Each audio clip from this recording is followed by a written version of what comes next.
Shalom Bapak Ibu Saudara yang dikasihi Tuhan dimanapun berada. Selamat pagi, mari bersama-sama di pagi hari ini kita awali dengan bersama-sama memuji memuliakan nama Tuhan. Mari bersama kita tundukkan kepala dan kita berdoa. Kami bersyukur ya Allah, kami boleh bangun di pagi ini. Kami boleh menikmati kasih setiamu yang luar biasa dalam hidup kami.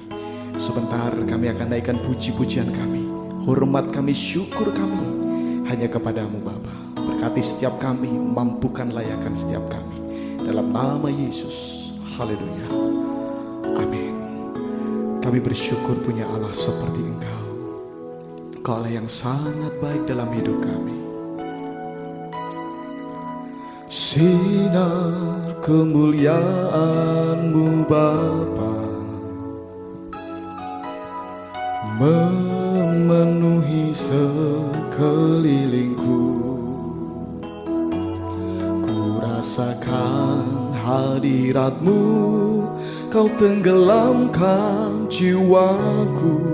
Ku ingin tetap tinggal bersama-Mu. Sinar kemuliaan-Mu Bapa memenuhi sekelilingku. Rasakan hadirat-Mu, Kau tenggelamkan jiwaku. Ku ingin tetap tinggal bersama-Mu. Ku ingin tetap di sini menikmati bait-Mu. Ku ingin tetap di sini dan memandang indah wajah-Mu. Mari bersama-sama katakan sinar kemuliaan-Mu Bapa memenuhi sekelilingku. Ku rasakan hadirat-Mu, Kau tenggelamkan jiwaku. Ku ingin tetap tinggal bersama-Mu. Ku ingin tetap di sini menikmati bait-Mu. Ku ingin tetap di sini dan memandang indah wajah-Mu. Ku ingin tetap di sini menikmati bait-Mu. Ku ingin tetap di sini dan memandang indah wajah-Mu. Ku ingin tetap di sini menikmati bait-Mu. Ku ingin tetap di sini dan memandang indah wajah-Mu. Sekali lagi katakan ku ingin tetap di sini menikmati bait-Mu. Ku ingin tetap di sini dan memandang indah wajah-Mu dan memandang indah wajah-Mu. dan memandang indah wajah-Mu. Mari sembah, berikan penyembahan, ucapan syukur yang terbaik bagi Dia, Raja segala raja, Tuhan yang berkuasa, pencipta langit dan bumi. Haleluya, haleluya. Kami sembah, kami puji, kami tinggikan nama-Mu. Haleluya. Kami ingin tetap bersama-Mu dalam lindungan-Mu, di dalam hadirat-Mu. Haleluya. Kira masyikiana ya ralaramo, kimakara la mase. Haleluya. Engkau Allah yang baik, Engkau Allah yang baik. Kami bersyukur Tuhan, terima kasih Bapa. Kimana kaya la mase, ora masini kiana ya ramo, kira la lama shira ya la mase. Haleluya.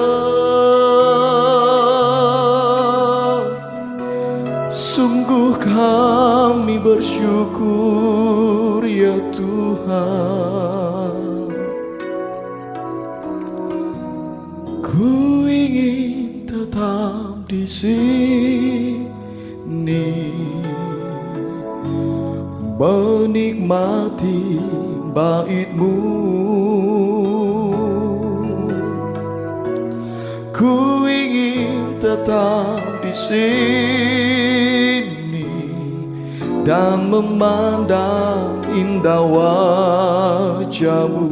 Ku ingin tetap di sini, ku ingin tetap di sini menikmati bait-Mu. Ku ingin tetap di sini dan memandang indah wajah-Mu, dan memandang indah wajah-Mu, dan memandang indah wajah-Mu. Mari bersama-sama siapkan hati kita untuk mendengarkan kebenaran firman Tuhan.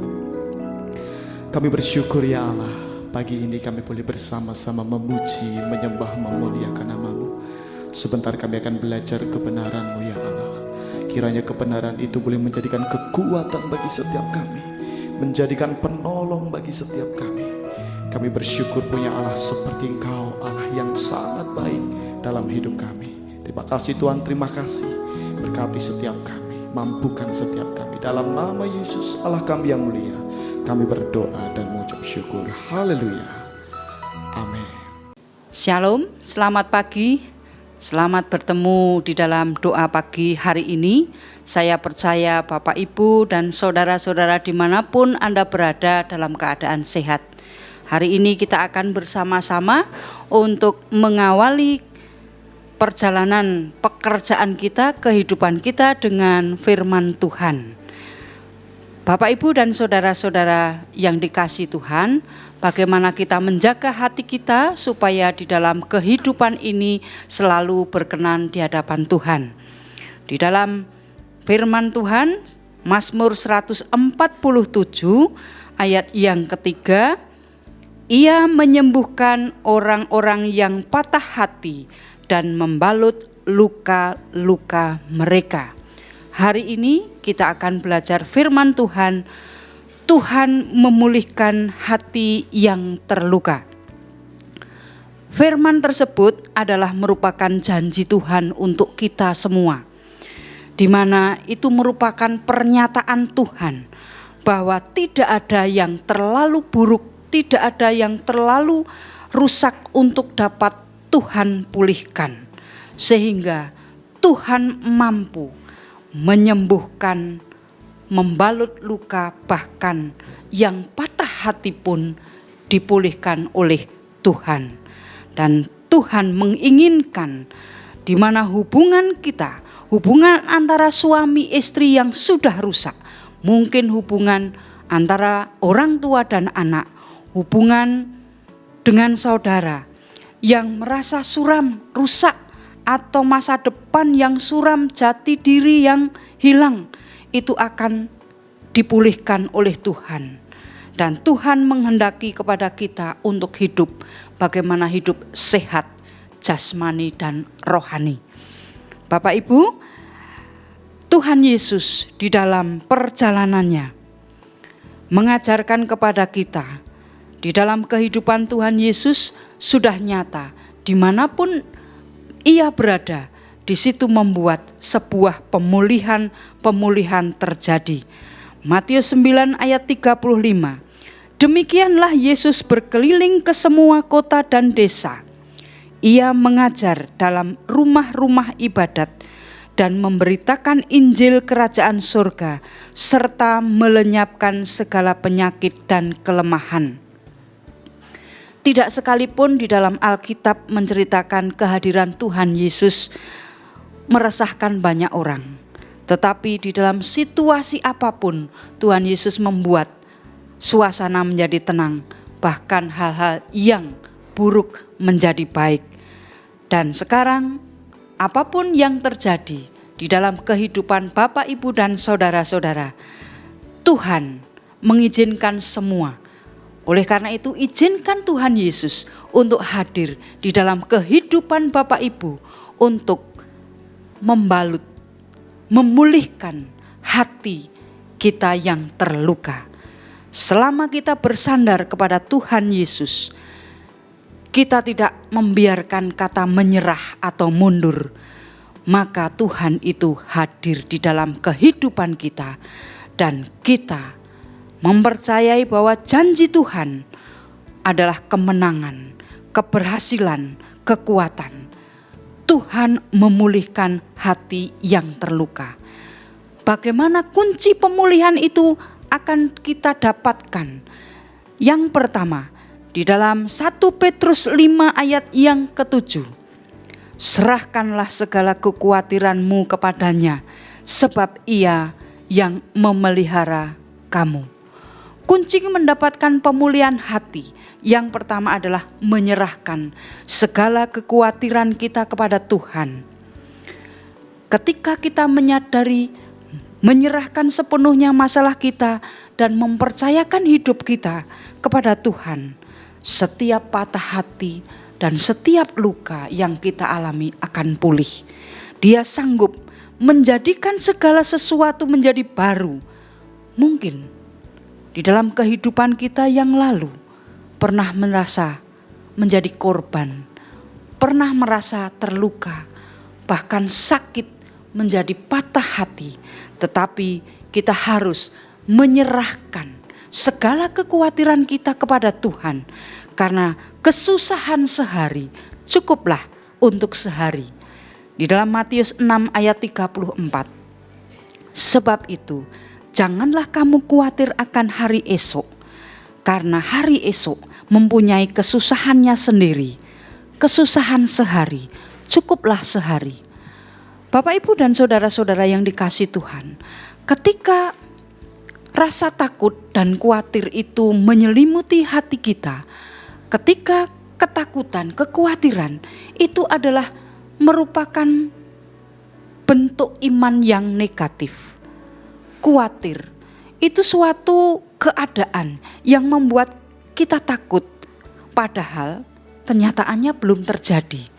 Saat kita khawatir, memandang segala sesuatu itu dari sudut pandang yang negatif, semakin kita khawatir, semakin kita membayangkan hal-hal itu menjadi sebuah ketakutan. Sekali lagi, padahal hal tersebut belum tentu terjadi dan bahkan mungkin tidak pernah terjadi. Maka kita harus kembali. Tuhan Yesus mengajarkan kepada kita, janganlah khawatir akan hari esok. Karena hari esok mempunyai kesusahannya sendiri. Kalau hari ini kita memiliki masalah, bukan berarti besok kita tetap ada di dalam masalah tersebut.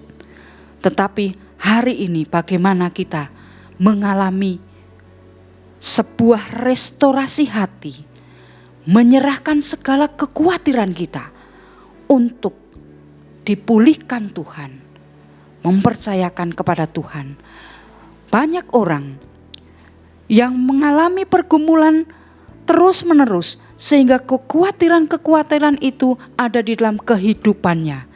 Dan Tuhan Yesus tidak mengharapkan hal itu terjadi pada diri kita. Maka berhentilah khawatir atau berhentilah mengimajinasikan hal-hal yang buruk terhadap hidup kita. Karena di dalam Tuhan Yesus, kekhawatiran itu akan dipulihkan oleh Tuhan. Dan yang berikutnya, untuk mengalami pemulihan hati, selain kita menyerahkan kekhawatiran kita kepada Tuhan, yang kedua adalah percaya akan keberhasilan yang Tuhan janjikan. Jadi kita harus percaya kepada keberhasilan yang Tuhan janjikan. Di dalam Mazmur 112 ayat 1, berbahagialah orang yang takut akan Tuhan dan yang suka kepada segala perintahnya. Firman Tuhan membuat orang akan disebut bahagia. Orang yang disebut bahagia ketika orang itu berada dalam posisi takut akan Tuhan. Artinya firman Tuhan itu dijadikan sebuah pedoman atau fondasi kehidupan. Fondasi adalah dasar dari sebuah bangunan. Fondasi yang kokoh, bangunannya akan kokoh. Ketika firman Tuhan itu menjadi sebuah fondasi di dalam hidup kita, tentu hidup kita akan mengalami kekuatan yang luar biasa. Karena kita diciptakan bukan untuk lari dari sebuah masalah. Ketika Yosua diperintahkan oleh Tuhan untuk memimpin bangsa Israel, Yosua 23 ayat 9, bukankah Tuhan yang telah menghalau bangsa-bangsa yang besar dan kuat dari depanmu? Dan akan kamu ini, seorang pun tidak ada yang tahan menghadapi kamu sampai sekarang. Kita diciptakan untuk tidak lari dari masalah, melainkan bagaimana kita menghadapi masalah dan menang atas masalah itu. Kita diciptakan untuk memecahkan masalah dengan sumber hikmat, yaitu melalui firman Tuhan. Bapak, Ibu, dan saudara-saudara yang dikasihi Tuhan, ada pepatah, payung tidak bisa menghentikan hujan. Payung tidak bisa menghentikan hujan. Tetapi dengan payung kita bisa berjalan di dalam hujan. Bahkan kita bisa berjalan melewati badai. Nah, inilah yang disebut firman Tuhan. Janjinya Tuhan memberikan sebuah kepastian, keberhasilan di dalam kehidupan kita. Maka hati kita harus tetap berada di dalam posisi percaya akan keberhasilan yang Tuhan janjikan. Ketika kita berada di dalam kehidupan sehari-hari, misalnya di dalam sebuah perusahaan. Di dalam perusahaan itu, perusahaan yang sukses melihat atau memandang masalah itu bukan sesuatu yang menakutkan, tetapi justru masalah itu dilihat sebagai peluang. Jadi melihat bahwa masalah itu menjadi sebuah peluang. Mereka tidak menggerutu, mereka tidak putus asa. Mereka mencari bagaimana masalah itu bisa diatasi dan memandang masalah itu menjadi peluang untuk menjadikan kita naik kelas. Pengusaha yang sukses itu melihat masalah sebagai peluang dan tidak melakukan kalah sebelum bertanding. Bapak, Ibu, dan saudara-saudara yang dikasihi Tuhan, hari ini kita bisa belajar bagaimana kita menerima sebuah pemulihan hati di dalam kehidupan kita. Kalau kita itu membawa hati kita, hati yang berserah kepada Tuhan, kekhawatiran kita serahkan kepada Tuhan. Dan kita percaya di dalam kepastian janji Tuhan. Hati adalah organ tubuh yang sangat penting. Dan fungsi hati itu adalah menghancurkan racun yang ada di dalam tubuh kita.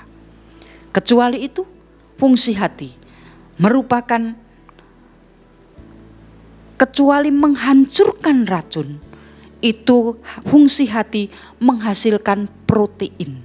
Protein untuk membantu proses pencernakan dan di situ juga sebagai alat ekskresi. Fungsi hati itu menghancurkan racun, berarti racun-racun itu disaring di dalam hati menjadi hidup yang sehat.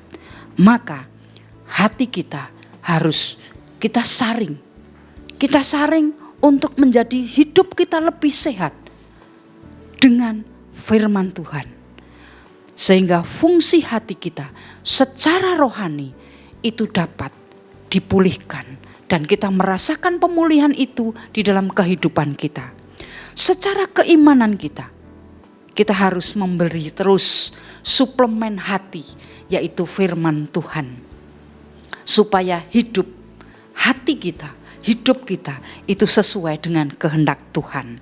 Masukkan suplemen itu untuk menyembuhkan hati kita yang terluka. Suplemen firman Tuhan.